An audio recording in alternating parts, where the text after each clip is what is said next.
estamos aqui mais uma vez com o programa Conversa de Sofá e hoje eu fiquei pensando quem eu convidaria para falar sobre rever o 2021, que foi um ano cheio de tantas coisas diferentes, e projetar o futuro, e ninguém melhor do que o apóstolo Sinomar. É claro que não.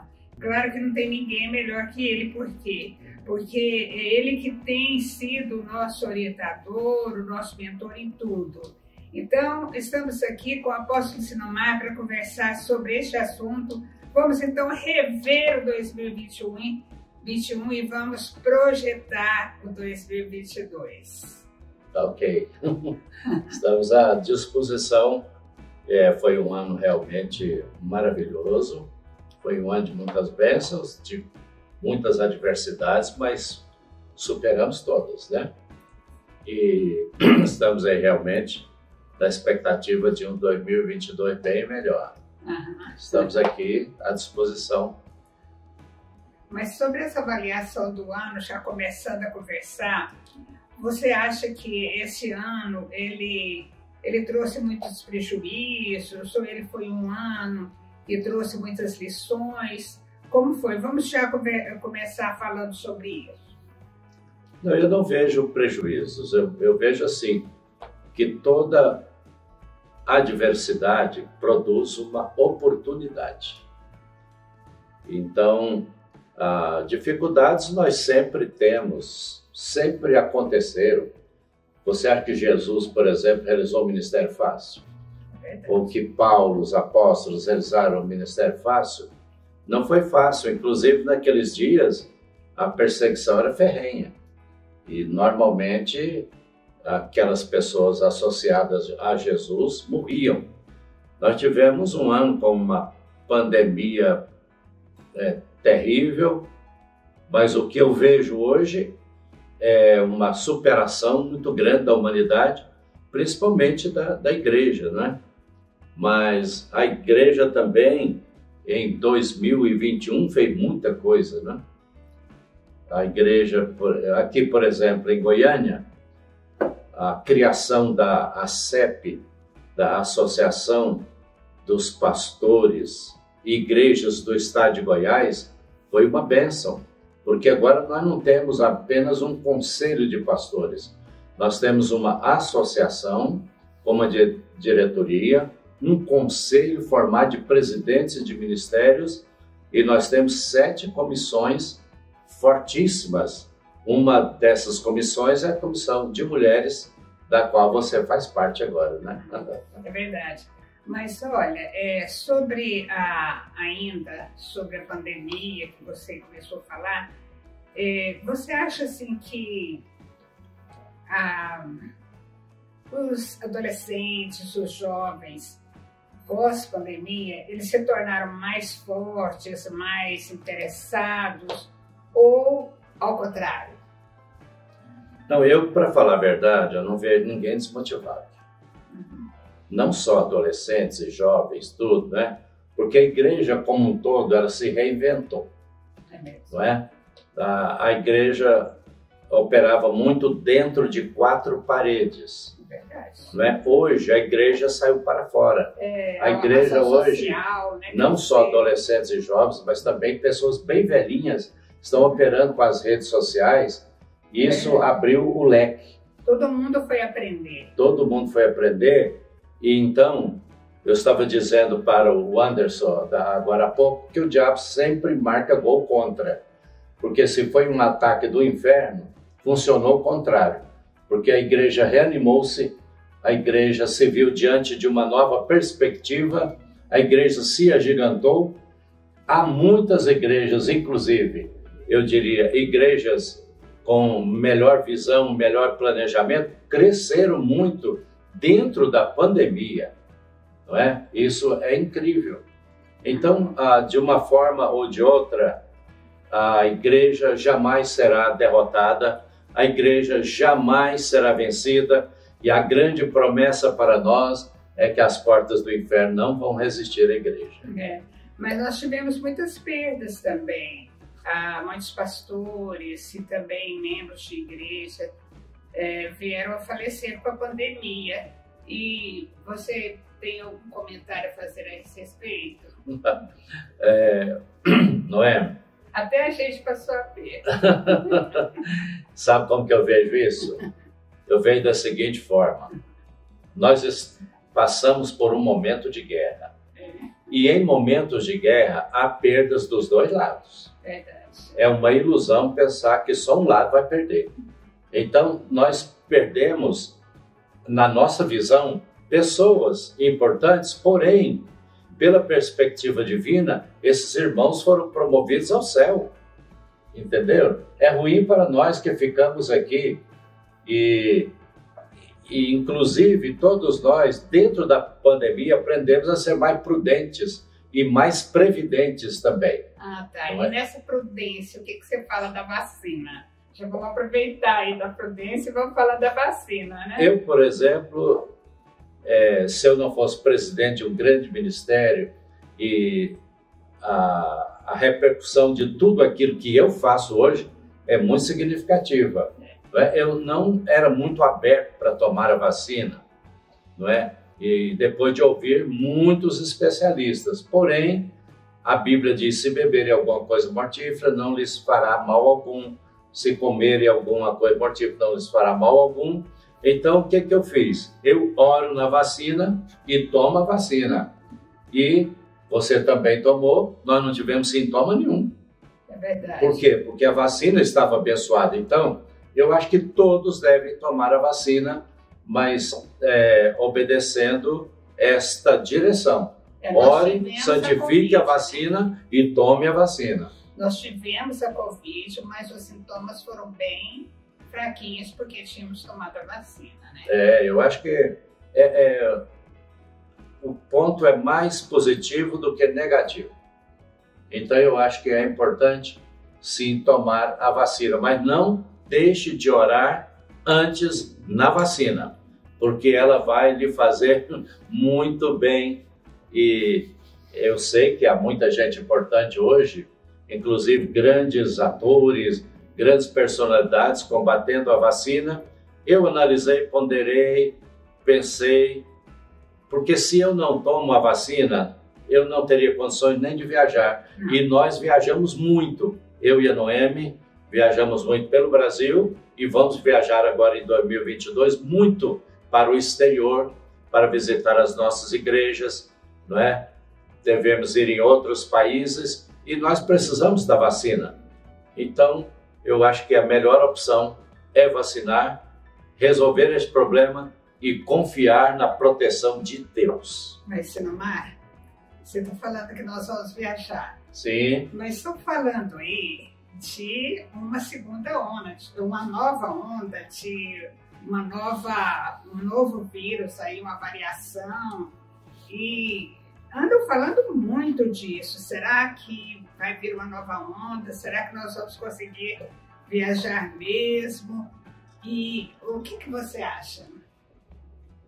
Eu acho que pode vir uma terceira onda, uma quarta, uma quinta onda. Isso não vai atrapalhar a igreja, a visão da igreja nesta última hora.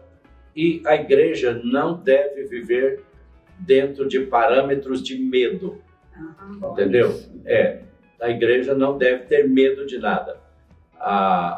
Quando Deus desafiou Moisés, Josué, os grandes líderes da Bíblia, a primeira coisa que Deus dizia é: não tenha medo de nada, porque eu estou no controle, eu vou fazer. Então a igreja deve caminhar para frente, bola para frente. A igreja não precisa se preocupar se vai ter uma outra onda, porque epidemias virão mesmo. Em Mateus 24, Jesus fala de grande fome, pestes e epidemias imediatamente antes da volta dele. Então eu não creio que vai parar nessa. Outras ondas virão, e talvez até algumas vidas do universo evangélico sejam ceifadas, mas de qualquer maneira a morte está encurralada, porque se eu viver, eu vou fazer a obra de Deus. Se eu morrer, eu vou estar com Jesus. Então, de uma forma ou de outra, a morte está encurralada.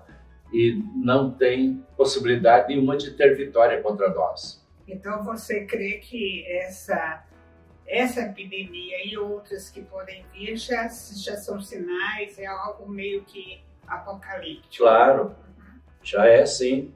E isso está associado a outras coisas, a outras sinalizações dos últimos dias, não é? Ontem, por exemplo, eu estava ouvindo um especialista e ele tem base bíblica, diz que quando a Rússia invadir a Ucrânia, a igreja pode se preparar, porque Jesus está voltando. E outra coisa muito interessante hoje, que a igreja precisa estar antenada, é o sexo sendo usado de maneira errada, se contrapondo a tudo que está explicitado na Bíblia, mas as pessoas estão se animalizando e querem viver desta forma, e Jesus diz que o mundo da última hora seria como o mundo de Sodoma e Gomorra. Outra sinalização clara da Bíblia é que haveria um incremento da ciência na última hora, no último momento. Nós estamos aí diante de grandes acontecimentos que estão para surgir no mundo da tecnologia, não é? E eu penso que nós seremos surpreendidos com coisas inimagináveis. Esta geração mais nova, eles vão se acostumar logo, não é? Mas a tecnologia do 5G, depois do 6G, vai ser algo que vai nos deixar esbabacados. Coisas incríveis vão acontecer. Então, o incremento, o profeta Daniel disse, e a ciência se multiplicará. Outra profecia clara para a última hora que está acontecendo é a fome generalizada na Terra. Hoje, metade da população dorme com fome todos os dias. Metade da população.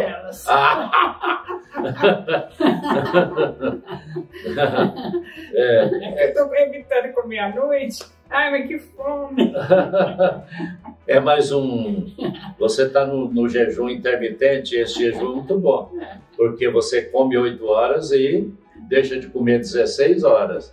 Isso todo mundo deveria fazer. Por isso que você está ficando com esse corpinho maravilhoso. Não é?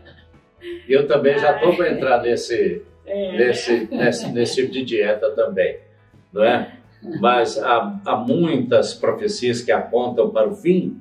A maior delas, para mim, é a volta de Israel para a terra deles, né? Em 1948, no dia 14 de maio, Israel se tornou nação independente. E hoje você vai em Jerusalém, eu pretendo voltar a Jerusalém rapidinho, talvez em 2022, você vai ver grandes outdoors, onde está escrito, o Messias está chegando. O Messias está chegando. Eles não sabem que o Messias deles é o nosso Cristo, não é?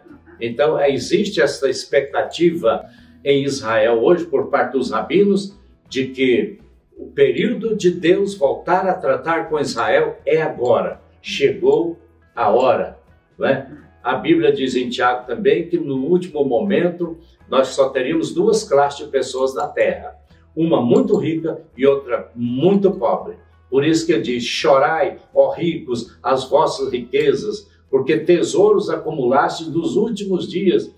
Porque há uma profecia que diz que a semente vai mirrar na terra. E eu quero ver a pessoa comer ouro, comer diamante, comer Bitcoin, entendeu? Eu quero ver, porque se não há mantimento, é aí que Deus sempre está por cima. Se a semente mirrar na terra e a terra não produzir, como aconteceu quando Nabucodonosor cercou Jerusalém, os pais comeram os filhos. Horrível. Os pais comeram os filhos para não morrer. Então, nós vamos caminhar para um período difícil daqui para frente, porém, a promessa bíblica é de que a igreja será vencedora e nós seremos arrebatados, está lá em Apocalipse, como vencedores. O importante é você fazer parte deste grupo de vencedores. Ninguém pense que a igreja vai sair da terra fugindo de Satanás. Não. A igreja não vai sair da terra correndo do maligno. A igreja vai vitoriar. A igreja vai vencer o mal. A igreja será elevada aos céus para as bodas do Cordeiro, vitoriosa, plenamente vitoriosa. No meio da sua fala, você falou sobre medo, que nós não devemos ter medo de uma nova onda, de uma nova pandemia, nós não devemos ter medo de nada, mas o medo realmente entrou na vida das pessoas durante essa pandemia. Hoje nós vemos muito mais pessoas com problemas psicológicos, muito mais pessoas com síndromes. Por exemplo, a síndrome do pânico, ela tem sido assim de uma frequência assustadora. Tudo provocado por esta pandemia. É muito importante essa fala sua de as pessoas não terem medo. O medo abre uma brecha na alma. E é por aí que o maligno se introduz para produzir desacertos na nossa personalidade. E é o contrário do amor, não é? O amor lança fora todo medo. Por isso que neste momento, o amor a Deus sobre todas as coisas, ao próximo, o amor à obra de Deus é muito importante, porque isso nos ocupa com aquilo que é importante. E quando eu estou totalmente encharcado, envolvido pelo amor de Deus, eu não tenho medo de nada, porque o medo é uma brecha, e a pessoa que tem medo, ela se torna escrava do medo. E aí, realmente, ela acaba absorvendo algumas síndromes, não é? E essa pessoa, então, pode ter sintomas os mais variados e terríveis. Isso, às vezes, é falta também de conhecimento bíblico e falta de uma experiência mais profunda com Deus, porque muitos têm medo de morrer, mas a morte para os que estão salvos é uma bênção, não é? Mas assim, você falou sobre o amor aí também, e você falou sobre o amor a Deus, sobre o amor ao próximo, mas durante este período a gente vê que tem crescido muito o amor por si mesmo. Então as pessoas estão se amando demais e amando de menos o próximo. A gente vê pelas famílias. Hoje é tão difícil você unir as famílias de adultos, não de crianças, porque de crianças é uma coisa bem mais fácil, mais simples. Mas depois que a família é toda adulta, se torna muito mais difícil, porque todo mundo está voltado para si mesmo, não é? Em toda situação difícil na vida, nós só temos duas opções. Ou nós ficamos presos pelo medo, ficamos com medo de gigantes, porque essas coisas são gigantes que aparecem, né? Ou nós nos levantamos para fazer algo útil, para fazer algo que realmente tem relevância, não é? Então as pessoas têm que optar. Agora, isso depende muito do tipo de criação, depende muito do tipo de igreja onde a pessoa está, não é? Há igrejas que doutrinam melhor os seus membros e são membros ousados, que não têm medo de nada, são evangelistas, são pessoas desassombradas, não é? Que não estão preocupadas. Agora, existem pessoas com várias deficiências também, mesmo dentro da igreja.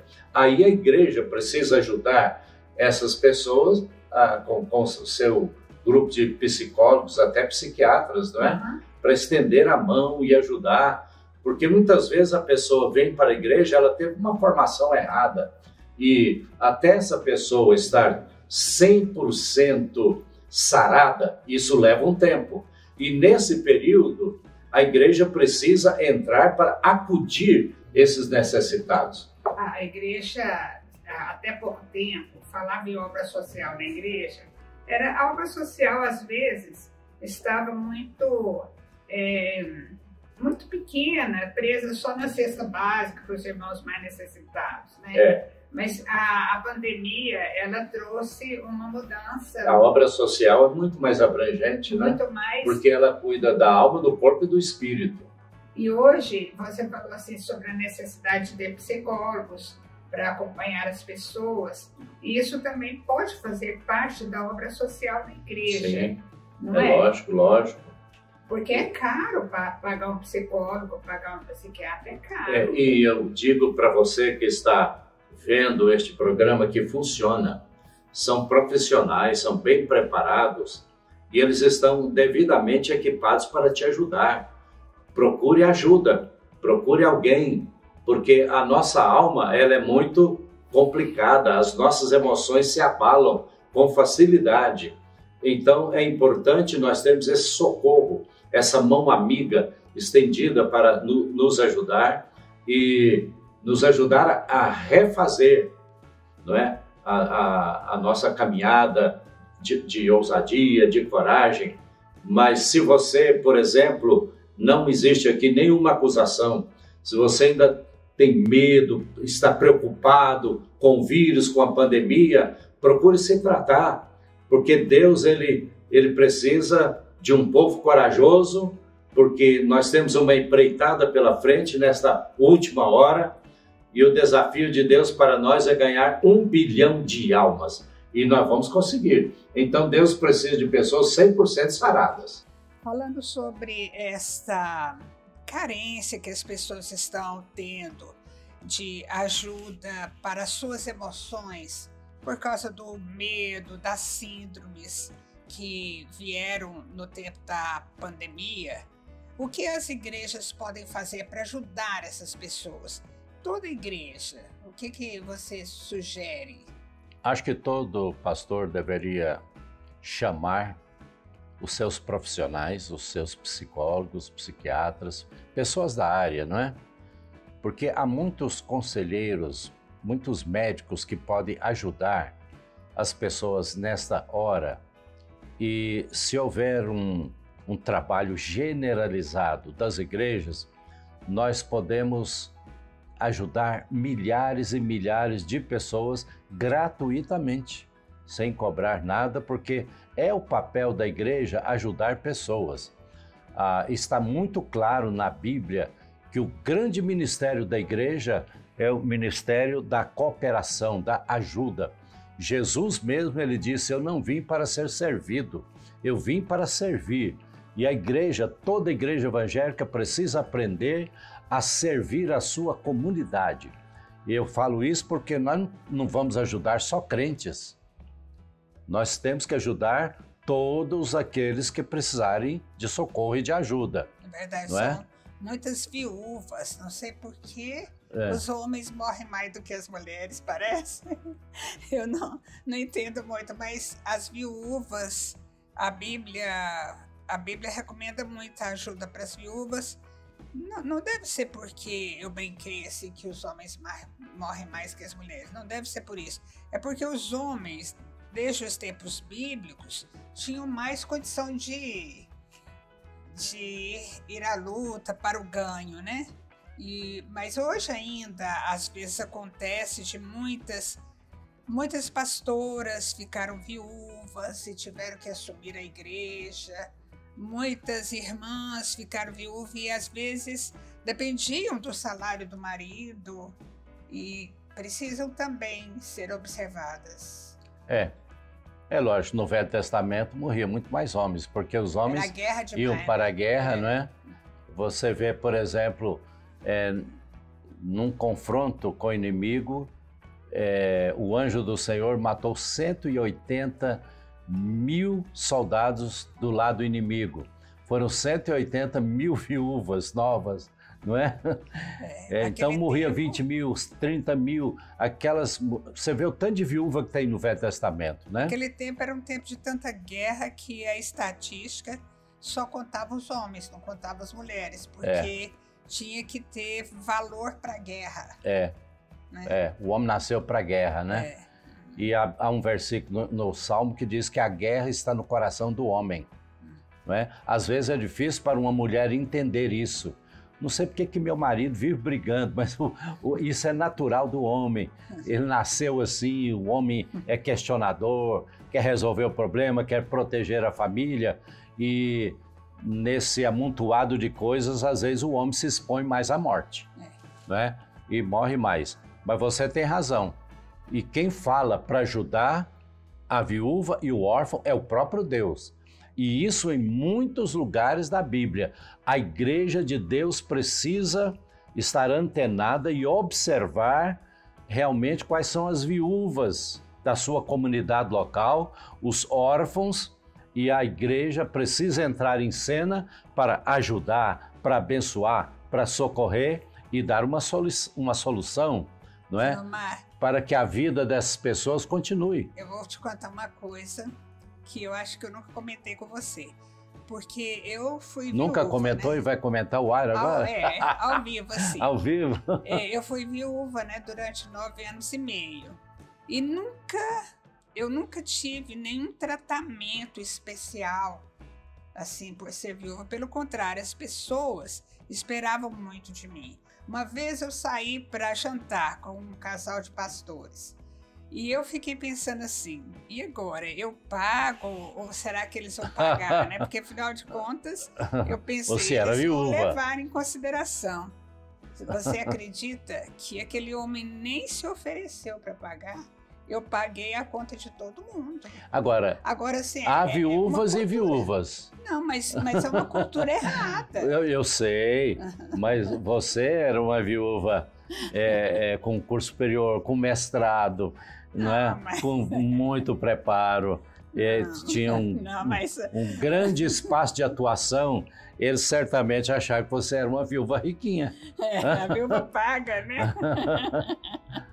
Tá bom, deixa isso pra lá. Então há Essa pra- viúvas e há viúvas, né? deixa isso pra lá, Tem então. viúvas, por exemplo, quando o marido morre, elas herdam uma grande fortuna, não é? Mas não era o meu caso. O que a pandemia, então, nos ensinou? A gente está vendo que a pandemia nos ensinou algumas coisas. E vamos ver o que você acha que ela ensinou. Eu sabia que você ia fazer essa pergunta. Eu tenho até uma colinha aqui. A igreja, ela descobriu que ela funciona sem prédios. Olha, que interessante. Isso aí parece que a ficha caiu.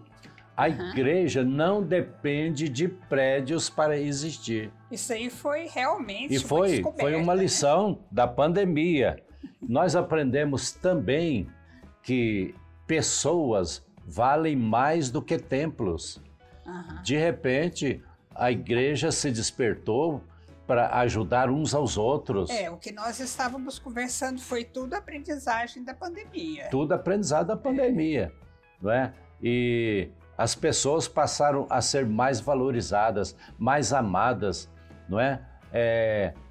Pessoas que não tinham contato com seus pastores dentro da pandemia, eles tinham contato semanal com seus pastores. Às vezes não era Online. de maneira presencial, mas era online. Mas isso foi importante para elas. Elas se sentiram amadas, valorizadas, e esta foi uma grande lição que nós aprendemos na pandemia. E o que eu já disse também é que todos nós aprendemos a operar com redes sociais. E nós sabemos hoje que é via redes sociais que nós vamos alcançar o mundo. Porque onde não pode ir um missionário hoje, a internet vai. E com certeza vai haver um incremento ainda das redes sociais. Sim. Para que o evangelho chegue até os confins da terra. Porque ainda tem região que as pessoas não têm facilidade de ter de ter internet, né? A gente sabe que em algumas regiões ainda há essa dificuldade. É assim. E eu vejo também que a igreja, durante a pandemia, não apenas uma, duas ou três, mas as igrejas eu diria 90% das igrejas se reinventaram. Entendeu? Verdade. A igreja descobriu novas frentes de atuação, novas maneiras de contactar os seus membros, de ajudá-los. Eu sempre gosto de comparar isso com o que aconteceu depois da Segunda Guerra Mundial. O mundo se levantou e se industrializou, não é? Depois da Segunda Guerra Mundial. Era um mundo pacato, era um mundo sem perspectiva, mas de repente, porque a humanidade tem um poder de se reerguer muito grande. E eu estou vendo isso com a pandemia também. Então, hoje, eu acho que a profecia de Daniel, de que haveria um grande incremento na ciência, vai se cumprir, e é através dessas plataformas de comunicação que nós vamos alcançar o Brasil todo e o mundo todo. Então, nesse sentido, nós precisamos ser muito gratos à pandemia. Ela ensinou, né? Ela ensinou. Ela trouxe um A novo pandemia tempo. para nós foi uma escola. Então, o que eu quero dizer é que aconteça o que acontecer, a vida continua. Isso é uma coisa que nós aprendemos na pandemia. Olha. A vida continua, não é? Muito bom, muito interessante isso. Então você acha que a igreja vai continuar online e presencial? O que Vai. você acha disso? Eu acho que a igreja vai continuar operando agora das duas formas, de maneira presencial, de maneira online, e eu ainda acredito que isso vai ser aperfeiçoado de tal maneira. Por exemplo, a nossa internet hoje, ela ainda é um pouco fragilizada, não é? Mas eu creio que a coisa vai ficar tão perfeita que nós não teremos problema de comunicação com ninguém, não é? E isso vai facilitar a evangelização.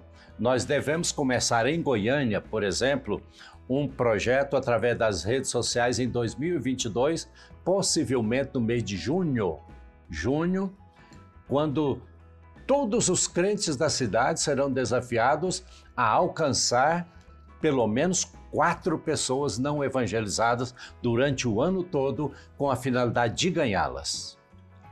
Porque se cada membro da Igreja de Goiânia ganhar 4 pessoas em um ano, a cidade toda será conquistada em um ano. As mulheres também têm abraçado essa Eu tenho obra, visto, né? eu tenho visto e tenho ficado impressionado. E nós pretendemos, neste novo ano, no mês de março, ter uma programação especial aqui na cidade de Goiânia, com a ministra Damares, para ela trazer também uma palavra esclarecedora para todo mundo, para homens e mulheres. Você sabia que a Damares hoje tem se destacado como uma das principais ministras do governo Bolsonaro, né? Pois é, e ela trabalha nessa área. Se vocês puderem trazê-la aqui, vai ser muito bom. E eu acho que vai ser mesmo, mas à medida que for chegando mais próximo, nós vamos divulgando e todo mundo vai ficar sabendo. Mas voltando para o nosso assunto, as pessoas também, algumas pararam de frequentar a igreja na época da pandemia. Claro, as igrejas foram fechadas e os cultos passaram a ser online, mas algumas estão tendo dificuldade de retornar. Nós vemos que os cultos hoje, de um modo geral, não são tão cheios, o número de pessoas não é tão grande quanto era antes. E você acredita que essas pessoas vão continuar em casa? Isso é bom ou isso é perigoso? Isso prejudica os relacionamentos ou não? É o jogo da paciência. Eu penso que os pastores devem se organizar, devem ir atrás de cada ovelha que está afastada, não no sentido de condená-las ou julgá-las, mas ajudá-las a se reintegrar, não é? Porque quando aquele que está afastado vier uma vez, 2 vezes, ele perde o medo. e ele vai descobrir que o bicho não é tão ameaçador assim, não é? Então, eu acredito que toda a igreja agora, e isso vai ser outra coisa positiva, tem que se envolver neste processo de reincluir as pessoas da comunidade local. Eu acho que a igreja tem que ter um projeto específico hoje para reevangelizar essas pessoas e trazê-las para o corpo, porque a importância de congregar é bíblica, não é? Porque quando a Bíblia fala que a igreja é um corpo, eu não consigo tirar esse dedo aqui do corpo, ele está no corpo. Se eu tirar o dedo do corpo, ele morre, não é? Ele precisa de sangue, ele precisa de oxigênio, precisa de tudo.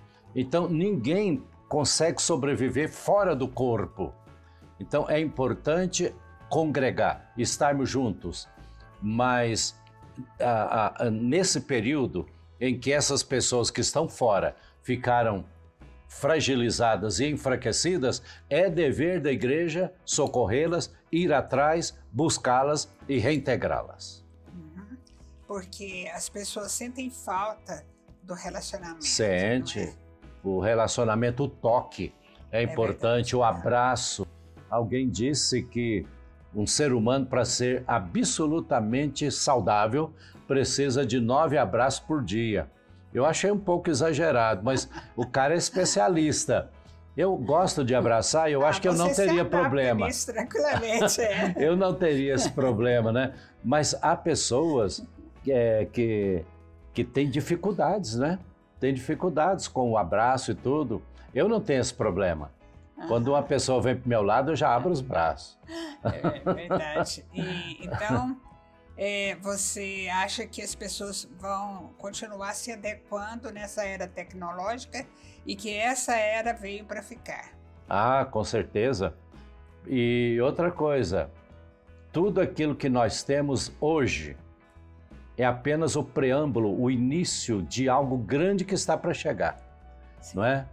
Porque o mundo está se organizando através da nova ordem mundial a ser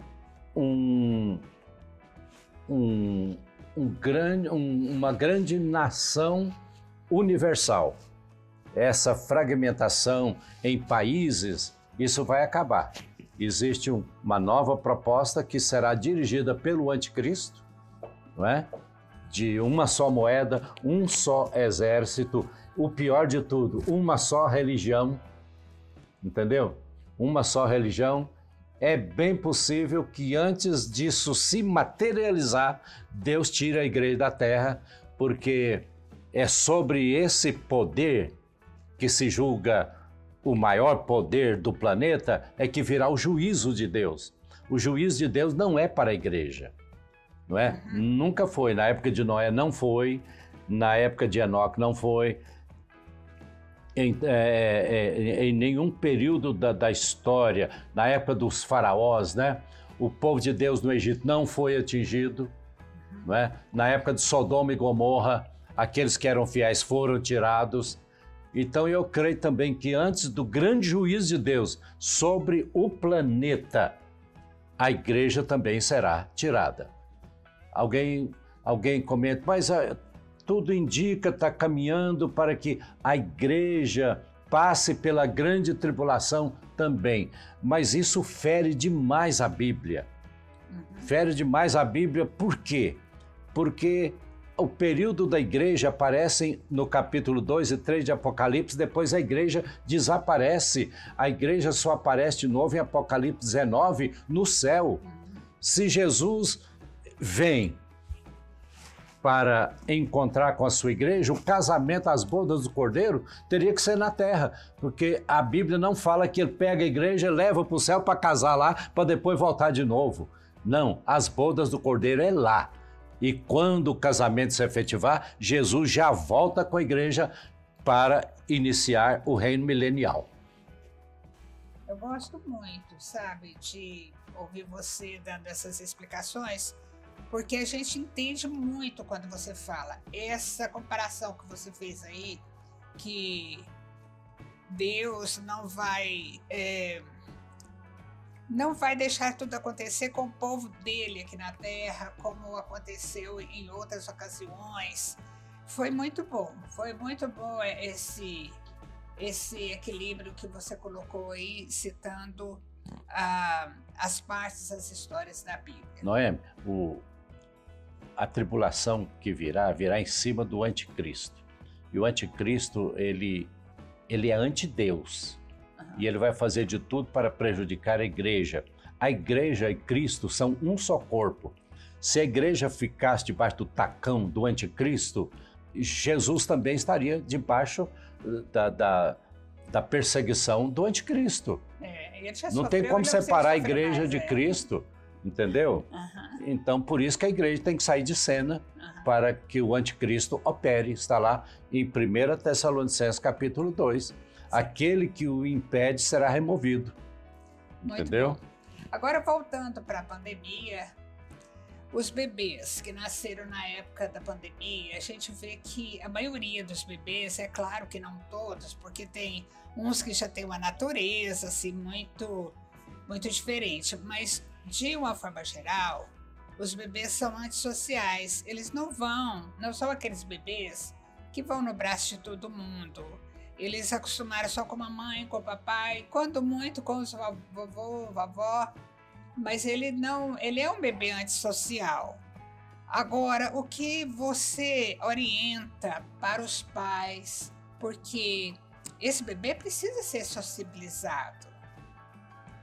Por isso que eu acho que a igreja pode ser muito útil nesta última hora. Porque a igreja, ela tem uma proposta diferenciada de convivência, não é? E dentro da igreja, os nossos filhos podem ter este problema resolvido. Principalmente, isso deve ser repassado, orientado de púlpito, porque senão nós vamos ter jovenzinhos aí realmente separados e rebeldes. Agora, nós podemos ser uma amostra de como fazer para o mundo. Agora, 1 Timóteo capítulo 3, Paulo libera uma palavra profética dizendo que nos últimos dias os jovens serão desafeiçoados, inimigos de Deus, serão implacáveis, caluniadores, inimigos do bem, não é? Arrogantes, então, separatistas. Então, eu acho que a pandemia vai gerar e produzir, sim, esse tipo de gente daqui para frente. Não só crianças, porque a pessoa desacostuma. A pessoa, ela com medo do vírus, ela não se aproxima de mais ninguém, não dá um abraço e tudo. E a sociedade vai ficando uma sociedade congelada, fria, não é? Fria. Isso é péssimo. Agora, dentro da igreja, isso não pode acontecer, e eu acho que todos os pastores já estão percebendo este problema e já estão trabalhando para que este problema seja resolvido na sua convivência interna. Que bom, é preciso mesmo. E os lares? A gente vê que os lares também foram prejudicados. Eu acho que eles já estavam sendo prejudicados. E durante a pandemia, quando todo mundo ficou dentro, às vezes, de um apartamento, de uma casa não muito grande, aí eles descobriram que eles já não se davam bem mais. A pandemia apenas serviu para revelar quem é quem. É verdade. Não é? Quem estava caçando um motivo para se separar, achou. Achou, né? Não é? Mas também, quem verdadeiramente se ama, a pandemia foi uma bênção, né? Porque puderam ficar mais juntos, a família ficou mais unida. Pai, mãe e filhos ficaram mais juntos, lendo a Bíblia juntos, orando juntos. Se relacionarem melhor. E a Bíblia também fala de um tempo em que os pais teriam os corações convertidos aos filhos e o coração dos filhos aos pais, antes da volta do Senhor. Então eu acredito que isso também está acontecendo, é um ponto positivo. Olha. Então, o que eu disse, toda a diversidade planetária, ela tem o ponto negativo e o ponto positivo. Ao invés de reclamar, nós devemos nos levantar e fazer alguma coisa prática e boa. Bom, Sinomar, nós que trabalhamos com igreja local, a Luz para os Povos é uma igreja missionária desde que nasceu. Ela é uma igreja missionária. E nós vemos que hoje nós temos trabalhado muito para despertar cada vez mais essa visão missionária. Mas com a pandemia e com tudo isso que você nos explicou e falou a respeito da geração que está vindo pós-pandemia, as pessoas mais egoístas, as pessoas mais fechadas, como será daqui para frente a escolha para as pessoas que serão os missionários, os pastores? O que será exigido dessas pessoas? Noemi, no meio de um povo amedrontado, Deus vai levantar um povo corajoso. A igreja da última hora, ela será uma igreja muito forte, muito coesa e muito unida. Porque a oração que Jesus fez ao Pai 3 vezes, em João 17, ela será ouvida. Pai, que eles sejam um, para que o mundo creia. E eu creio que nós estamos dentro deste processo no momento.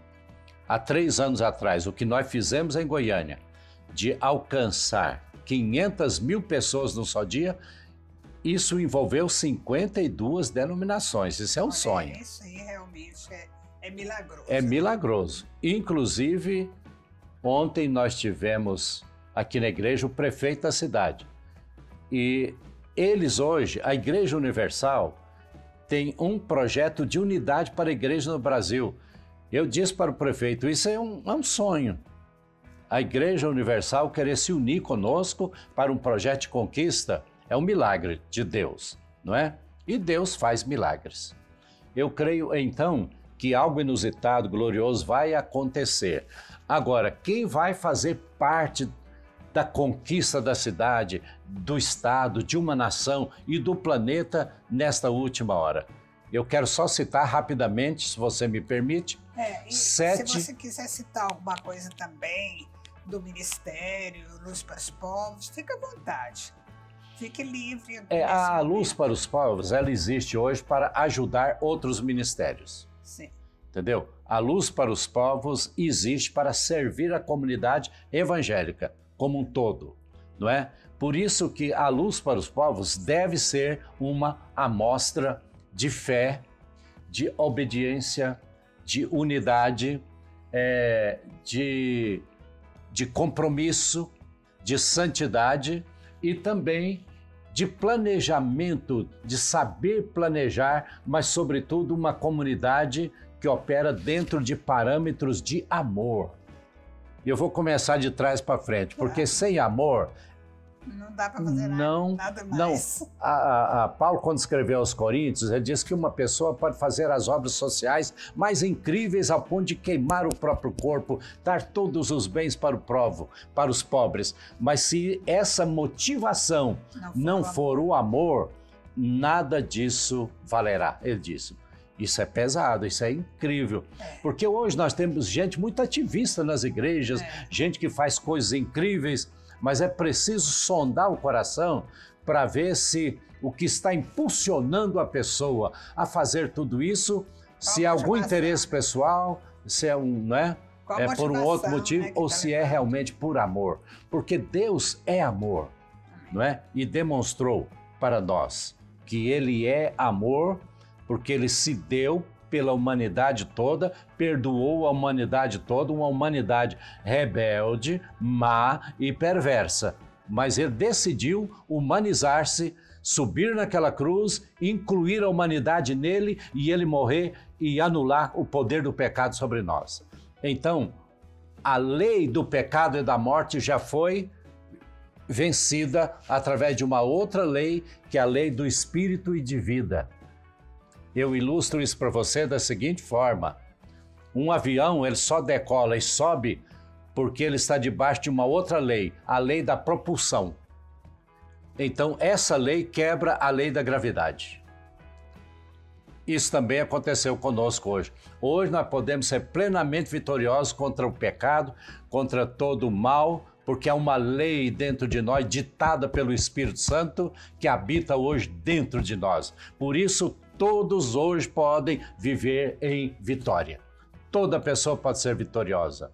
Agora, estou cheio de amor, estou me transbordando de amor, mas para conquistar uma cidade, nós precisamos de planejamento. Deus é um Deus organizado. Olha o mundo ordeiro. Imagine você 100 bilhões de galáxias funcionando na mais perfeita ordem, porque por detrás de tudo há um projeto de Deus organizado. Então, Deus quer que nós aprendamos a nos organizar para que o resultado seja mais positivo. Então, nós temos que ter muito amor, mas ter uma vida planejada. Nós precisamos, em terceiro lugar, ter compromisso com o reino de Deus, com a obra de Deus. Sem compromisso, nada se efetiva. Porque muitas vezes grupos poderosos começam uma obra e param. E nós não podemos parar. Não podemos parar, não podemos desistir. Eu, por exemplo, tenho um sonho. Isso foi plantado no meu coração pelo próprio Deus, de conquistar uma cidade toda. Agora, eu não posso desistir. Eu já tive muitos motivos, Noé, para desistir. Entendeu? Principalmente porque não é fácil trabalhar com pastores, não é? Não é fácil. Mas eu nunca desisti e não vou desistir enquanto eu não ver essa cidade toda aos pés de Deus. Vou continuar. É complicado? É. Mas isso faz parte também do planejamento. E isso me leva a ter um povo de compromisso.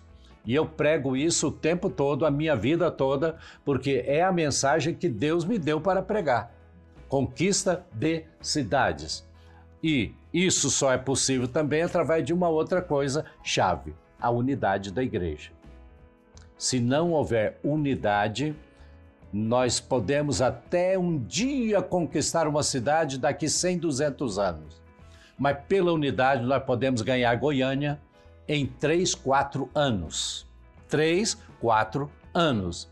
E eu tenho uma proposta clara para isso, vou trabalhar para isso, vou estar em contato sempre, dia e noite, com os maiores presidentes de ministérios para isso.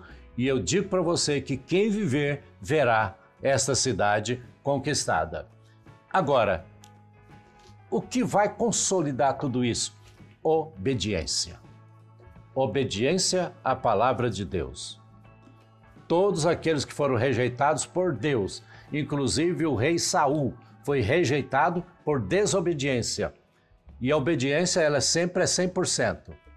Eu me casei com você. Agora, imagina você, eu chego na sua presença e digo, Noemi, nós nos casamos e eu te prometo fidelidade de 90%, ok? Vai apanhar demais. A obediência, ela tem que ser de 100%, entendeu? Jesus, ele nunca tentou enganar os discípulos, ele disse que o discipulado tem preço, entendeu? Tem que, às vezes, deixar pai, mãe, família, emprego, tudo por causa dele. E quando quando fazemos isso por amor a ele, o que acontece? Aquilo que nós entregamos, ele nos dá 1000 vezes mais, entendeu? O Pedro era o mais corajoso dos apóstolos. E um dia a língua coçou e ele não aguentou. Ele disse, Senhor, nós deixamos pai, mãe, família, tudo por tua causa. O que vai ser de nós? Jesus disse, ninguém que deixou pai ou mãe ou filhos por minha causa deixará de receber nesta vida 100 vezes mais e depois a vida eterna de lambuja. Amém? A vida eterna. Então, obediência. Precisamos de um povo obediente e, finalmente, que acredita nisso, que tenha fé. Entendeu? Muita gente acha muito bonito, muita gente até me elogia, dizendo: o irmão é um homem de coragem, o irmão tem muita fé, mas ele não ousa se envolver porque ele não acredita. E eu acredito 100% que nós seremos conquistadores de cidades em nome de Jesus. Mas você é um homem de fé mesmo. Isso eu gostaria de ser. Eu gostaria de ser. Bom, mas nós estamos aqui já caminhando para o final agora, porque o tempo passa depressa, mas nós já falamos de muitas coisas importantes. Os projetos, então, para 2022. Você já falou alguns aí, de alcançar a cidade, muitas coisas você já disse, mas você quer deixar um final, assim, uma palavra final? A nível nacional, a partir do dia 7 de setembro deste ano, nós iniciamos o Ano Nacional de Jejum e Oração pela Nação. Sim. Isso eu estou cutucando as igrejas o tempo todo. Tenham projetos de oração e de jejum pela nação, porque a gente não pode esmorecer. É um ano inteiro de jejum e oração, não é? Então, eu quero este ano também, Noemi, já é bom que todos saibam, realizar a maior conferência presencial do MLP. Sim. Entendeu? Para produzir um grande despertamento, inclusive na escola de pastores também. Sim. Entendeu? Para que todos realmente possam falar a mesma linguagem, trabalhar a mesma proposta e trabalhar um só projeto, todos fazendo a mesma coisa. Inclusive, foi bom você falar isso, que eu me lembrei que também a parte do ensino infantil na Luz para os Povos, já que a gente está terminando e falando dos projetos para Luz para os Povos também, o projeto infantil vai estar acoplado ao projeto dos adultos. Nós vamos ter seguir a mesma linha. Vamos trabalhar dentro do tema do ano, vamos ter orientação para os professores o ano todo. Você que é professor em uma das igrejas vai estar sempre conectado com o MLP, porque nós vamos ter orientação o ano todo para você e nós vamos estar trabalhando juntos, todos com o mesmo ensino, com o mesmo material e no mesmo rumo. Amém. Bem, eu só diria para finalizar que nós temos grandes projetos missionários, né? Eu estou falando agora especificamente da Luz para os Povos. Nós já incrementamos muito o projeto missionário, né? De um ano para cá, já consolidamos Porto Alegre, já abrimos Curitiba, né? Estamos abrindo Curitiba, já estamos apontando o nosso cajado para a Albânia, nosso cajado para a América, estamos apontando o cajado para o Uruguai. Vamos crescer muito. Agora, todos sabem que nós devemos colocar o foco de maneira sistemática na conquista das nossas cidades, não é? E outra coisa, eu escrevi um livro no ano passado que tem sido um impacto para muita gente. Este ano eu quero escrever 2 livros em 2022. Também um deles é gestão, porque Deus me deu uma palavra profética para escrever sobre gestão. E é nesse livro que eu vou dar todas as dicas de como podemos conquistar cidades. Olha que bênção. Foi muito bom, não é? Foi muito bom conversar com você aqui sobre o que aconteceu no ano de 2021 e o que nós pretendemos para o ano de 2022. Projetamos aqui o nosso próximo ano e você que está aí fez parte do nosso programa. Os seus comentários foram muito importantes, muito mesmo para nós, porque é você que nos incentiva, é você que faz o programa. E agradeço também o Anderson aqui que está conosco em todos os programas aqui, como nosso produtor, cinegrafista, etc e tal. Ana Paula também, que nos ajuda o tempo todo aqui. Muito bom, que Deus abençoe vocês neste ano, Anderson, Ana Paula, e também todas as pessoas que estiveram conosco o ano todo no Conversa de Sofá e estarão conosco também no próximo ano, continuando firmes aí. Dê o seu like e participa sempre conosco. Um abraço para você. Dizendo também que o Anderson nos desafiou a fazer novos programas para o YouTube, o WhatsApp, Instagram e outras plataformas. Nós aceitamos o desafio, então no próximo ano nós estaremos muito juntos, com muitas direções de Deus para todos. Um abraço para todos e que Deus abençoe a todos. Amém.